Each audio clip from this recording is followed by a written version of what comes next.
अस्सलामुअलैकुम, आप देख रहे हैं समा। मैं हूं रमीज अहमद और मैं हूं इरम ज़ईम। खबरनामे में खुश आमदीद। वज़ीर आज़म इमरान खान का कहना है कि ई वोटिंग से धांधली ख़त्म हो जाएगी। अपोजिशन हार कर भी तस्लीम करेगी कि इलेक्शन शफाफ हुए। इस्लामाबाद में विरासती सर्टिफिकेट के इजरा की तकरीब से खिताब में वज़ीर आज़म ने कहा, शौकत खानम की तर्ज पर ई गवर्नेंस लाने की कोशिश कर रहे हैं। कागजी सिस्टम में कभी फाइल गुम हो जाती है, कभी लैंड रिकॉर्ड को आग लग जाती है। जमीनों के फैसले न होने की वजह से कब्जा ग्रुप जन्म लेते हैं। इमरान खान ने ऐलान किया कि अगस्त तक इस्लामाबाद का सारा लैंड रिकॉर्ड कंप्यूटराइज्ड हो जाएगा। आज से 20 साल पहले हमने एक सॉफ्टवेयर डेवलप किया और इन हाउस डेवलप किया, तो सारा शौकत खानम पेपरलेस बन गया। सबसे बड़ा फायदा क्या हुआ कि किसी किस्म की करप्शन ही खत्म हो गई। यही अब हम पूरी कोशिश कर रहे हैं अपनी गवर्नमेंट में कि ई गवर्नेंस पूरी अपनी लेके आए। ये जो एक सारा प्रोसेस है पेपर पुशिंग का, जिसमें फाइल गुम हो जाती है, फिर फाइलों को आग भी लग जाती है, आपको पता है हमेशा वो लैंड रिकॉर्ड्स को आग लग जाती है। अदालत में आधे केसेस जमीनों के होते हैं। कब्जा ग्रुप भी इसलिए बना है क्योंकि जमीनों के केसेस सॉल्व नहीं होते। सारा लैंड रिकॉर्ड्स कंप्यूटराइज कर रहे हैं। टारगेट सेट किया हुआ है अगस्त तक इस्लामाबाद जो मेन शहर है इनके लैंड रिकॉर्ड्स कंप्यूटराइज हो जाएंगे।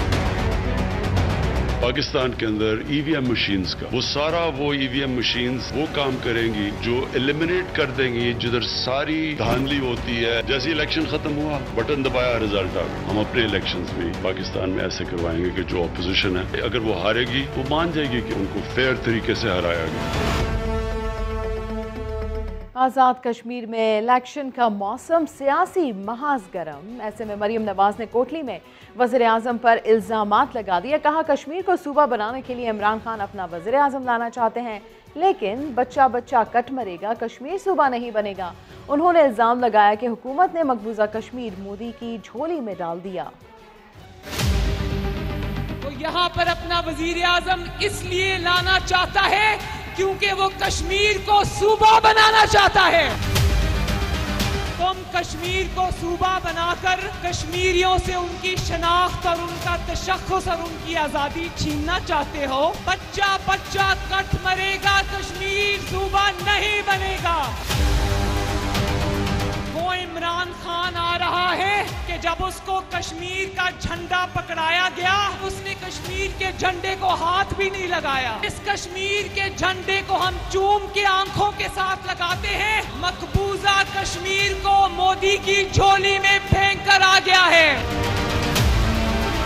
कितनी ढिठाई है कि कश्मीर में वोट मांगने आ रहा है। कहता है हफ्ते में एक दफा सोग मनाया करेंगे। भाई कमजोरी तुम्हारी, बुज़दिली तुम्हारी, तो कौन क्यों सोग मनाए? सोग तो तुम्हारे सिलेक्टर्स को मनाना चाहिए जिन्होंने तुम्हारी जैसी सौगात पाकिस्तान की कौम पर मुसल्लत की है।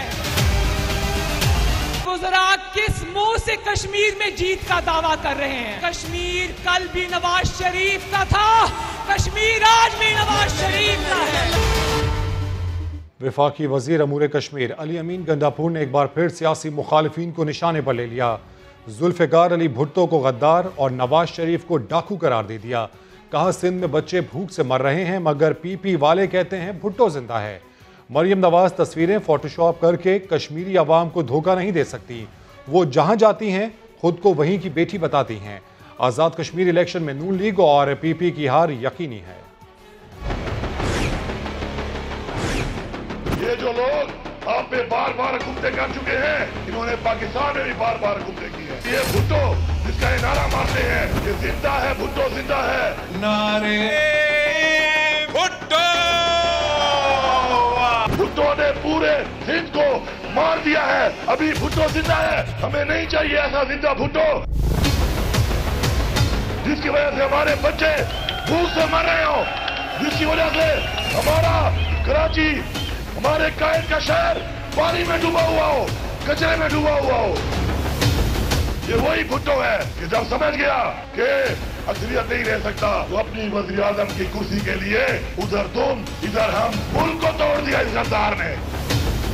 दूसरी तरफ नवाज शरीफ एक डाकू, आज उसकी बेटी आई कहती है मैं कश्मीरी हूँ। पीके जाती है कहती है मैं पठान हूँ, पंजाब जाती है कहती है मैं पंजाब की बेटी हूँ, इधर बल्दिस्तान जाती है कहता है मैं वहाँ की बेटी हूँ। कश्मीर की बेटी अपना पंजाब पश्तो और पंजाब खून में राम है। तू नवाज शरीफ डाकू की बेटी है। अपने आप को कश्मीरी कहकर कश्मीरियों को बदनाम ना करो। मुझे कहते हैं उसको डाकू रानी ना बोलो। रानी कहाँ से बन गई? कि नवाज शरीफ जब बादशाह बन गया पैसा कमाकर, तो डाकू नानी है। ये डाकू नानी हमारे साथ मजीद धोखे नहीं कर सकती। अपनी फोटोशॉप के पीछे लगाकर तो हम कश्मीर के लोगों को धोखा नहीं दे सकते। इनके करतूत खाली डब्बों की सूरत में खाली हवा मारेंगे। इंशाल्लाह 25 तारीख को हवा निकलेगी, हवा। वजीर उमूर कश्मीर के बयान पर सेनेट में तूफान आ गया। मौला बख्श जानियो बरस पड़े। कहा हुकूमती रुकन ने भुट्टो के बारे में गलत जबान इस्तेमाल की। पीपुल्स पार्टी अरकान ने नशिस्तों पर खड़े होकर नारे लगाए। इस बदजबान हुकूमत का एक बदजबान वजीर है, इसने जो कल भुट्टो साहब के खिलाफ बोला है, हम उसमें शदीद एहतजाज करते हैं। शर्म आनी चाहिए उसको। और ये नई राह खोल रहे हैं इख्तिलाफ की, तसादुम की। भुट्टो अब आप खामोश हो जाएं। आप बैठ जाए अली खान बैठ जाए।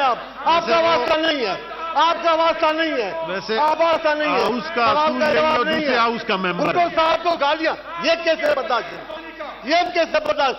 कश्मीर का के बारे में कश्मीर का मोहसिन है वो। ये क्या करते हो आप लोग? हम भी गालियां दें? थैंक यू जी। हम भी गालियां दें क्या? ये सारों का इशू है। सारों के बारे बदजुबानी है, जुबान को लगाम नहीं है। नहीं चलेगी, नहीं चलेगी।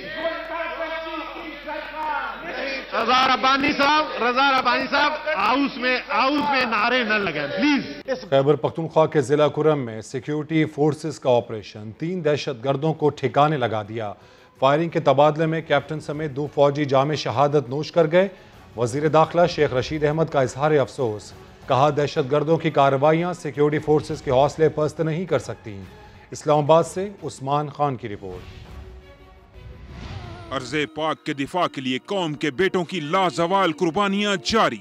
खैबर पख्तूनख्वा में कोहार डिवीजन के जिला कुरम में ऑपरेशन। पाक फौज के कैप्टन बासित और सिपाही हजरत बिलाल ने अपनी जानें मुल्क कौम पर निछावर कर। ISPR के मुताबिक कुरम के इलाके जेवा में सर्च ऑपरेशन के दौरान दहशतगर्दों ने सिक्योरिटी फोर्सेस पर हमला कर दिया। अफसरान और जवानों ने बेजिगरी से लड़ते हुए 3 दहशतगर्द हलाक कर दिए। झड़प में हरीपुर से ताल्लुक रखने वाले 25 साल कैप्टन बासित और जिला औरकजई के 22 साल सिपाही हजरत बिलाल ने जामे शहादत नोश किया।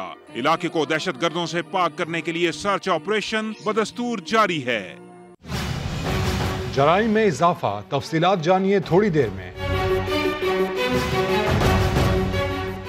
टेक्सला में बाग से लीची तोड़ने पर मालिक ने 2 लड़कों को वहशियाना तशद्दुद का निशाना बना डाला। वीडियो बनाकर वायरल भी कर दी।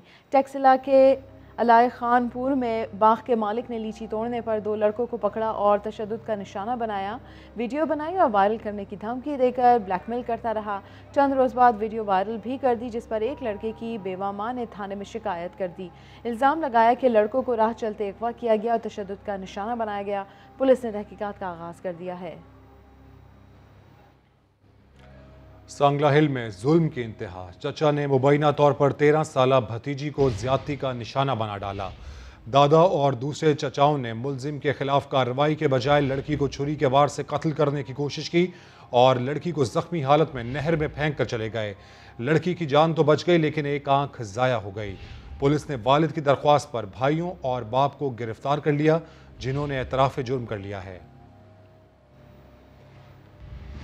मुजफ्फरगढ़ में घर और मदरसे से भागने वाले बच्चों पर दादा का जुल्म, पाँव में कड़े वेल्ड करवा कर कैद कर लिया। पुलिस ने इत्तला मिलने पर बच्चों को बाजियाब करा लिया। मुजफ्फरगढ़ के इलाके एहसानपुर में 12 साल अख्तर और 13 साल मुनव्वर को दादा ने पाँव में कड़े और जंजीरें डालकर कैद कर रखा था। बच्चों की टांगों में लोहे के कड़े वेल्ड करवाने से बच्चों की टांगें जख्मी थीं।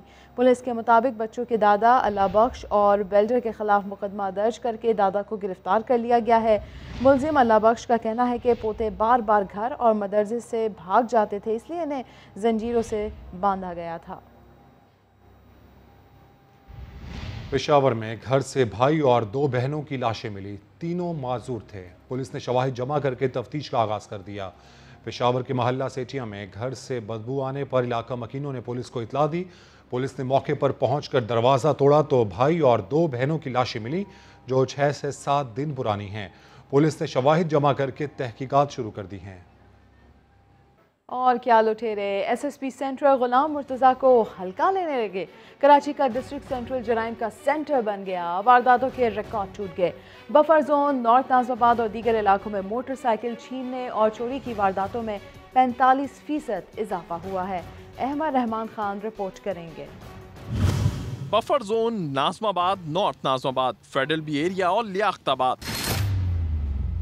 जहां जराइम की शरह दिन ब दिन बढ़ रही है। 9 दिसंबर साल 2020 को तैनात होने वाले एसएसपी सेंट्रल गुलाम मुर्तज़ा तबस्सुम जराइम की बढ़ती हुई शरह पर काबू पाने में नाकाम दिखाई देते हैं। मोटरसाइकिल की चोरी और छीने जाने की वारदातें गुज़िश्ता साल के मुकाबले में 45% बढ़ गई हैं।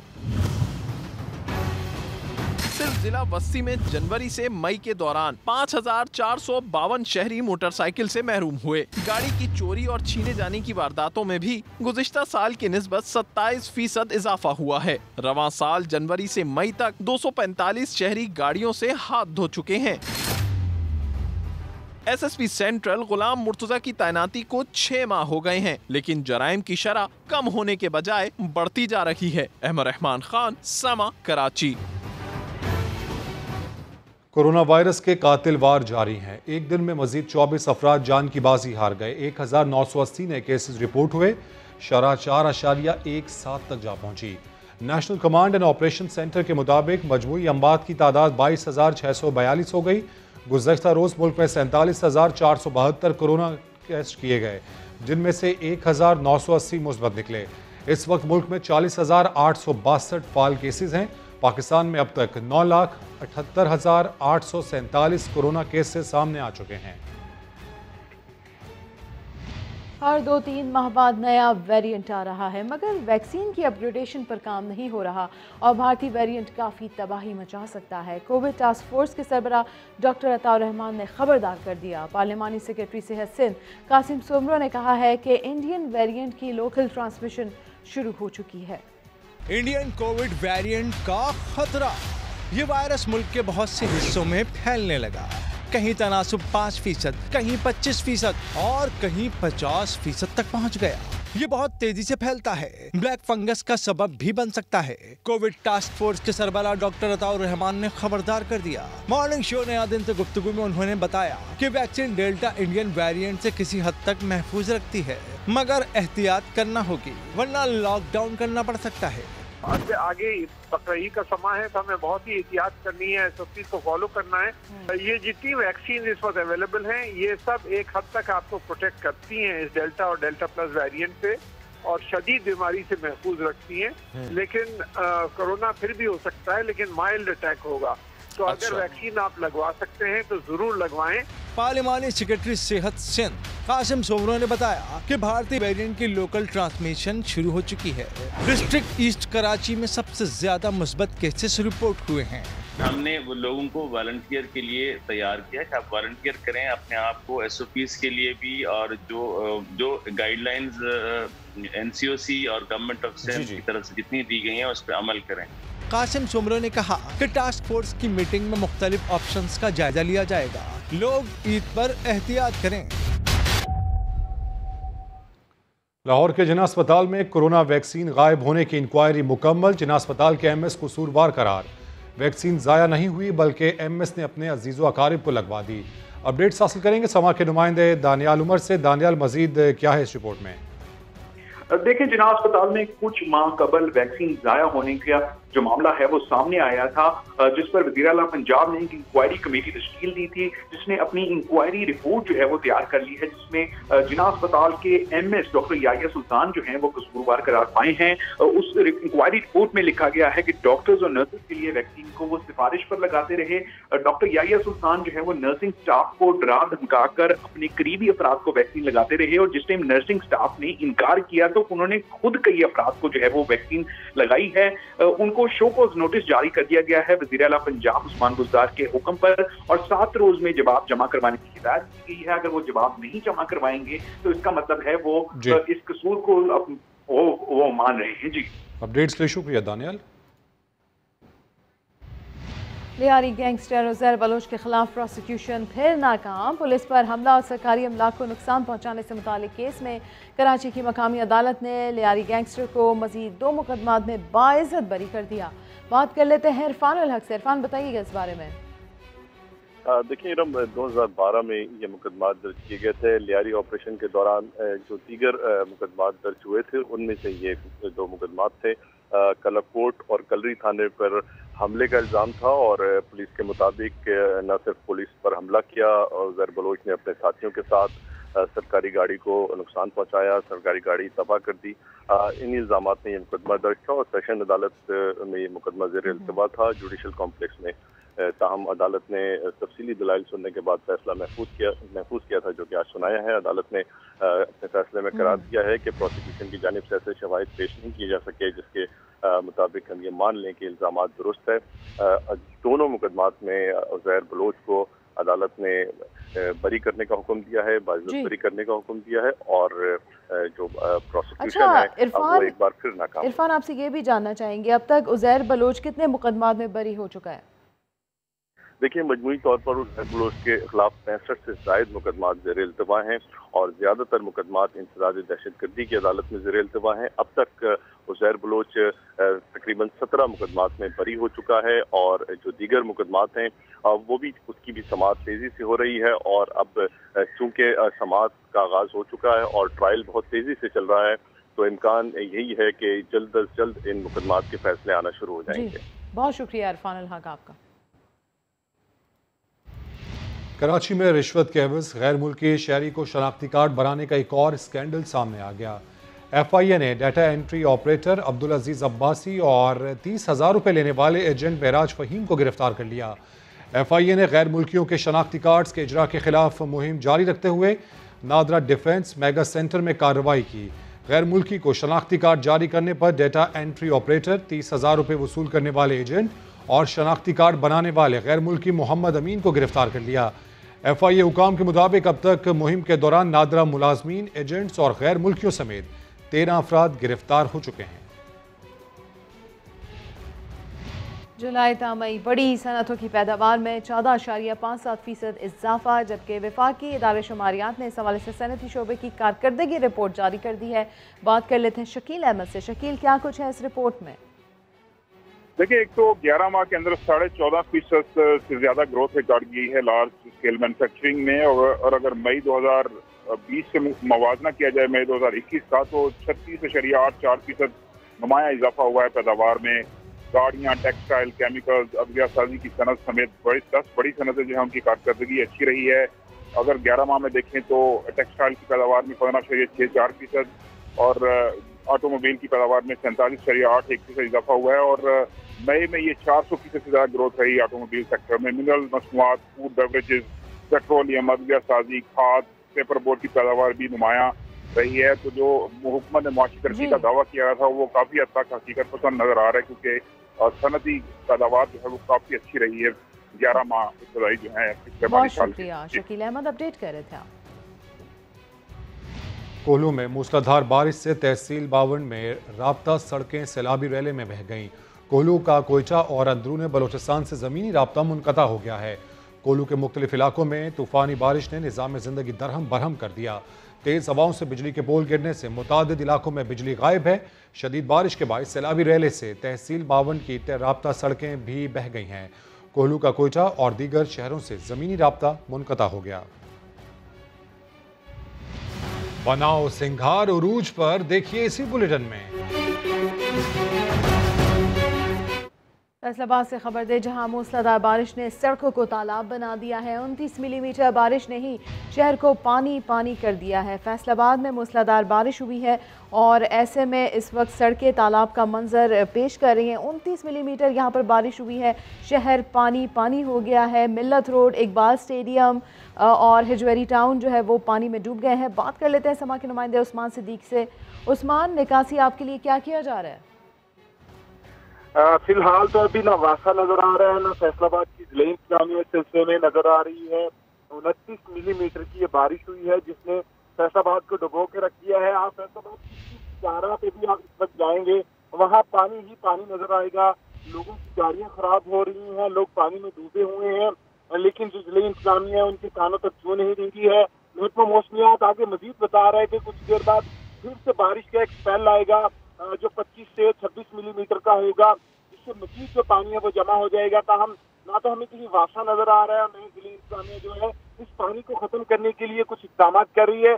शहरी परेशान है और इंतजामिया को कोस रहे हैं कि मानसून बारिशें हो रही है, बरसात का सीजन है, लेकिन इस हवाले से कोई भी इकदाम नहीं किए जा रहे कि पानी जो उनके लिए परेशानी का बायस बन चुका है उसको खत्म करवाया जाए। सड़कें जिले इंतजामिया इस तमाम तर सूरत हाल में गायब नजर आ रही है। बहुत शुक्रिया उस्मान सिद्दीक आपका। बुहेरे अरब में हवा के कम दबाव के बायस समुद्री हवाएं मुअत्तल हैं। कराची में गर्मी की शिद्दत में इजाफे के साथ साथ शदीद हब्स की सूरत हाल पैदा हो गई। अपडेट्स हासिल करेंगे समा के नुमाइंदे खुर्शीद आलम से। खुर्शीद, बताइएगा मौसम का हाल बताने वालों का क्या कहना है मौसम के बारे में? अच्छा, परसों हल्की बारिश के बाद जो चेहरे खिलखिला उठे थे, अब लगता ऐसा है कि उन्हें मजीद खिलखिलाने के लिए कुछ वक्त दरकार है। कराची इस वक्त शदीद गर्मी की लपेट में है, हब्स की कैफियत है और महकमा मौसमियात के मुताबिक इस वक्त दर्जा हरारत कराची का 36.7 दर्जे क्रॉस कर रहा है और ज़्यादा से ज़्यादा दर्जा हरारत आज 38 डिग्री तक जा सकता है। महकमा मौसमियात के मुताबिक कराची में आज इस वक्त तक जो हवा में नमी का तनासुब है वो 44% है और जिसकी वजह से हब्स की कैफियत ज़्यादा महसूस की जा रही है। लेकिन कराची के शहरी से जब हमारी बात हुई तो वह इस शदीद हब्स और गर्मी से खासे परेशान नज़र आए। बारिश के बाद थोड़ा हुआ, फिर वही गर्मी चालू हो गई। तो उस बारिश की वजह से तो और ज़्यादा हब्स हो गया है, गर्मी बेपना है और उसमें लाइट जा रही है, लोड शेडिंग, ये अजाब बना हुआ है। महकमा मौसमियात का ये कहना ज़रूर है कि चूँकि हब्स की कैफियत है ये डेवलप कर रही है उस पूरे माहौल को, उस मौसम को कि जो बारिश को बरसाने में मुआविन साबित होता है। तो शदीद हब्स और गर्मी ने शहर कराची के बासियों को परेशान कर रखा है। जी, खुर्शीद आलम अपडेट कर रहे थे। कराची में बारिश को गुजरे 2 दिन हो गए, मगर गवर्नर हाउस के करीब ऐवान सदर रोड पर मौजूद बारिश के पानी की निकासी अब तक नहीं हो सकी है, जिसके बायस शाहरा से गुजरने वाले शहरियों को मुश्किलात का सामना है। बात कर लेते हैं शाहनवाज अली कादरी से। शाहनवाज, बताइए सूरत हाल। देखिए, मैं इस वक्त ऐवान सदर रोड पर मौजूद हूँ। बारिश रुके अब 3 रोज़ गुजर चुके हैं, लेकिन इस वक्त सूरत हाल ये है कि 3 रोज़ गुजर जाने के बावजूद इस सड़क से पानी नहीं निकाला जा सका है। मेरा कैमरामैन फरहान आपको दिखाएंगे, आपको नज़र आएगा बड़ी मिकदार के अंदर इस वक्त यहाँ पर पानी मौजूद है। इस पानी से ना सिर्फ ट्रैफिक की रवानी मुतासिर हो रही है, रेड जोन ये कहलाता है। एक तरफ जो है गवर्नर हाउस है और मेरी दूसरी जानिब यहाँ पर रेंजर्स का ऑफिस है। खासी परेशान कुन सूरत हाल है। इंतजामिया अब तक जो है मुकम्मल तौर पर कामयाब नहीं हो सकी है कि यहाँ से पानी निकाला जा सके। जी, अपडेट्स के लिए शुक्रिया शाहनवाज। वास्ता सुनता नहीं, पीने का साफ पानी मिलता नहीं। फैसलाबाद के इलाके नाजमाबाद के मकीन नहरों से पानी भरने पर मजबूर हैं। कहते हैं गंदे पानी से रिहायशी बीमारियों में मुब्तला हो रहे हैं, बुनियादी सहूलत फराहम की जाए। मेरा नाम असद है और मैं नाजमाबाद का रहायशी हूँ। हमारा सबसे बड़ा मसला पानी का है। पिछले 20 साल से हुकूमत और वासा हमारा ये मसला सॉल्व नहीं कर सकी। हर घर में हेपेटाइटिस की बीमारियां और पेट की बीमारियां पाई जाती हैं। ये सब गंदे पानी की वजह से है।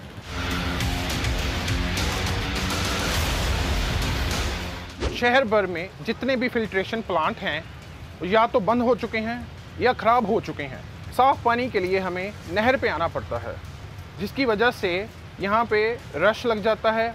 ये नहर साफ़ पानी के लिहाज से मेरे शहर को 2 हिस्सों में तकसीम करती है, जिसकी लेफ़्ट साइड वाला हिस्सा साफ़ पानी ही नहीं पी सकता। इसकी वजह पुरानी हुकूमतें, सरकारी इदारे और वासा हैं, जो कि साफ़ पानी ही मुहैया नहीं कर सकते। 45 लाख आबादी में से 25 लाख आबादी साफ़ पानी ना पी सके तो उसकी क्या सूरत हाल होगी। बुलेटिन में आगे देखिए, इलेक्ट्रिकल मोटरसाइकिल। कराची में 10वीं के बाद 9वीं के इम्तिहान भी मजाक बन गए। फिजिक्स का पर्चा 1 घंटा पहले आउट हुआ तो कुछ इम्तिहानी मराकज़ में तलबा भी ताखीर से पहुंचे। अपडेट्स हासिल करेंगे समा की नुमाइंदा जमजम सईद से। जी बिल्कुल, 9वीं जमात के इम्तिहानात की अगर हम बात करें तो आज चौथा पर्चा था, फिजिक्स का पर्चा था, लेकिन वही रिवायत कायम रही कि पर्चा जो है वो शुरू होने से पौना घंटा पहले ही जो है वो आउट हो गया था। सोशल मीडिया पर हमने पर्चा देखा। हम मेरे साथ तालिबात मौजूद है, उनसे बात करेंगे। मैंने कुछ लड़कियों को देखा था, वो मोबाइल में देख रही थी कि पर्चा आउट हो गया है और उन्होंने फिर क्वेश्चंस देख लिए थे, उन्होंने फिर क्वेश्चंस जो है वो कॉपी कर लिए थे।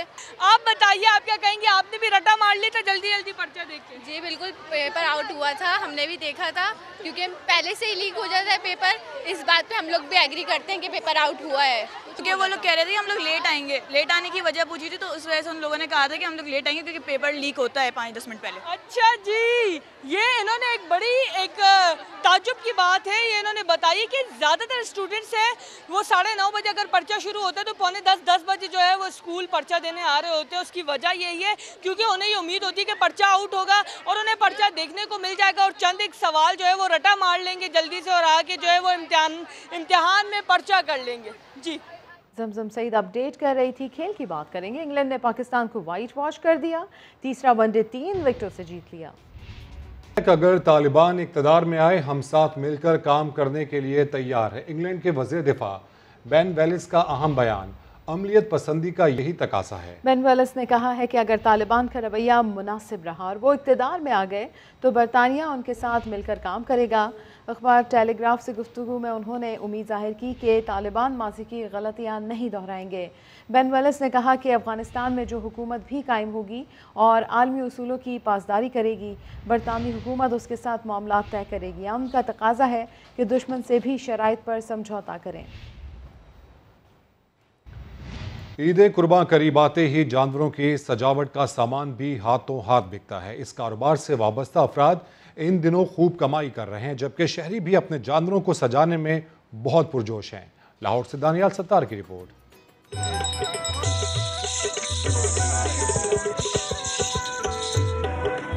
कुर्बानी का जानवर है, देखने में अच्छा लगना चाहिए, इसीलिए तो इन स्टॉल्स पर मौजूद हैं झांझरें, मालाएं और दीगर सजावटी अशिया। मवेशी मंडियां सजते ही जानवरों के जेवरात बेचने वालों का कारोबार भी सज गया है। हर साल इधर बहुत लेते हैं, इन्हें भी बहुत खुशी से लेकर जाते हैं, फिर इससे हमारी भी रोजी बन जाती है। इस कारोबार से सैकड़ों लोगों का रोजगार वाबस्ता है। मंडी में आने वाले खरीदार भी अपनी पसंद का जानवर खरीदने के बाद इसको सजाने के लिए मुख्तलिफ अशिया लेते हैं ताकि इनका जानवर सबसे मुनफरिद और खूबसूरत दिखाई दे। जो हम अपने लिए को पसंद करते हैं तो अच्छे से अच्छी चीज़ लेते हैं, तो अगर अल्लाह ताला के नाम पे जो कुर्बानी देनी है तो कोशिश करते हैं कि उसको तैयार करके दे। अल्लाह ताला भी उसको जिस लायक है उस लायक तो कोशिश करते हैं। जानवरों को सजाने का सबसे ज्यादा शौक नन्हे बच्चों को होता है, जो इनकी देखभाल भी बहुत ज़ौक़ और शौक से करते हैं। कैमरामैन लियाकत बशीर के साथ दानियाल सत्तार, समा, लाहौर। पाकिस्तान में इलेक्ट्रिक मोटरसाइकिल की तैयारी की बदौलत इस सस्ती सवारी का खर्चा मजीद कम होने की उम्मीद पैदा हो गई है। लाहौर से मोहम्मद लुकमान की रिपोर्ट। अब मोटरसाइकिल चलाने के लिए किक मारने की जरूरत नहीं, चाबी घुमाएं और मजा लें मोटरसाइकिल की सवारी का। पेट्रोल की बजाय बैटरी से चलने वाली 2 पहियों की गाड़ी रवायती मोटरसाइकिल से है बहुत मुख्तलिफ। 80 किलोमीटर फासला तय करने के बाद बैटरी को बिजली से चार्ज करना होगा। इंजन की जगह मोटर लगती है तो क्लच और दीगर मैकेनिकल पुर्जे मौजूद नहीं। इसके अंदर कोई ऑयल चेंज नहीं है, इसके अंदर कोई चेन गरारी सेट नहीं है, ये इजी टू ऑपरेट है। हमने इसका जो स्टाइल है वो सिर्फ कन्वेंशनल बाइक जैसा रखा है। क्योंकि इसकी एक्सेप्टेबिलिटी पाकिस्तान में ऑलरेडी है। सनदकारों को उम्मीद है कि आने वाले दिनों में बैटरी की कीमत कम होने के बाद इलेक्ट्रिक मोटरसाइकिल इतनी सस्ती हो जाएगी कि सड़कों पर उसका तनासब 30% तक पहुंच जाएगा। नीवी पॉलिसी के बाद जो इंपोर्ट के सामान पे और रजिस्ट्रेशन पे जो कॉस्ट बचती है उसकी वजह से इसकी प्राइस कम हुई है। और गवर्नमेंट की जो आगे आने वाली पॉलिसीज़ हैं और आगे जो इंफ्रास्ट्रक्चर गवर्नमेंट ला रही है जिसकी वजह से पाकिस्तान में मैन्युफैक्चरिंग और तेज होगी, उसके बाद इसकी प्राइस और कम हो जाएगी। पाकिस्तान में इस वक्त रजिस्टर्ड कारों और मोटरसाइकिल की कुल तादाद 2.5 करोड़ से जायद है, जिनसे निकलने वाला धुआं हर साल मौसम सरमा में स्मोक जैसे माहौलियाती मसाइल पैदा करता है। माहिरीन का कहना है कि इलेक्ट्रिक कार्स और इलेक्ट्रिक मोटरसाइकिल के इस्तेमाल से न सिर्फ फ़ज़ाई आलूदगी में कमी आएगी बल्कि पाकिस्तान को इम्पोर्ट बिल कम करने में मदद मिलेगी। कैमरामैन नज़र इकबाल के साथ मोहम्मद लुकमान, समा, लाहौर। एक ब्रेक के बाद हाजिर होंगे हेडलाइंस के साथ। देखते रहिए समा।